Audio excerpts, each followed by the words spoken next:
एक गांव में एक बूढ़ी औरत रहती थी जिसे लोग बूढ़ी चुड़ैल कहते थे। वह गांव के बाहर जंगल के किनारे एक टूटी फूटी झोपड़ी में अकेली रहती थी। गांव वाले उसके बारे में डरावनी कहानियां सुनाते थे।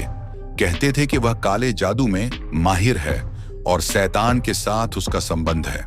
गांव के बच्चे उससे बहुत डरते थे, लेकिन उनमें से एक बच्चा जिसका नाम मोहन था, काफी जिज्ञासु था। उसे बूढ़ी चुड़ैल के बारे में जानने की बहुत इच्छा थी।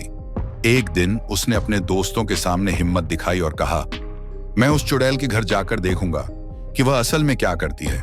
दोस्तों ने उसे रोकने की कोशिश की, पर मोहन नहीं माना।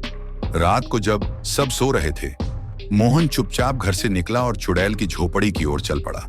जैसे जैसे वह झोपड़ी के पास पहुंचा, जंगल और भी घना और डरावना लगने लगा। अचानक हवा में अजीब सी आवाजें आने लगी, मानो कोई अदृश्य शक्ति उसे रोकने की कोशिश कर रही हो। जब मोहन चुड़ैल की झोपड़ी के करीब पहुंचा तो उसने देखा कि खिड़की से एक धुंधली रोशनी आ रही है। उसने झांककर अंदर देखा। वहां एक बूढ़ी औरत एक बड़े बर्तन में कुछ उबाल रही थी। उसका चेहरा बहुत डरावना था और उसकी आंखों में अजीब सा चमक थी। मोहन ने सोचा कि शायद यह वही बूढ़ी चुड़ैल है जिसके बारे में लोग कहते थे, लेकिन तभी उसने कुछ और देखा। झोपड़ी के कोने में एक काले रंग का बच्चा बैठा हुआ था। वह बच्चा साधारण नहीं लग रहा था। उसकी आंखें लाल थीं और उसका चेहरा शैतानी हंसी से भरा हुआ था। मोहन को तुरंत समझ में आ गया कि यह कोई साधारण बच्चा नहीं, बल्कि शैतान का बच्चा है।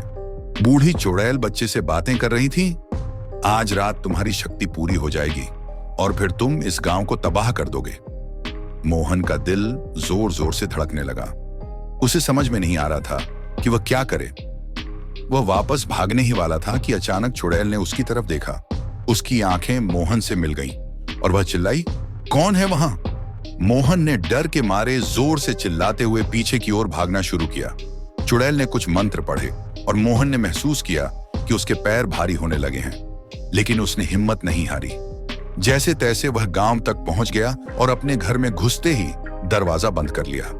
अगले दिन गांव में मोहन ने सारी कहानी सुनाई, लेकिन गांव वाले उसकी बात पर यकीन नहीं कर रहे थे। तभी अचानक गांव में अजीब घटनाएं घटने लगी। जानवर बीमार होने लगे, फसलें सूखने लगी और गांव वाले बीमार पड़ने लगे। गांव वालों को तब एहसास हुआ कि मोहन जो कह रहा था वह सच था। सभी ने मिलकर बूढ़ी चुड़ैल की झोपड़ी को घेरने का फैसला किया। गांव के कुछ साहसी लोग, जिनमें मोहन भी शामिल था, मशालें लेकर जंगल की ओर गए। जब वे झोपड़ी के पास पहुंचे तो देखा कि वहां से धुआं निकल रहा था। अंदर जाकर देखा तो बूढ़ी चुड़ैल और शैतान का बच्चा गायब थे, लेकिन उनके बर्तन और जादू की किताबें वहां पड़ी थीं।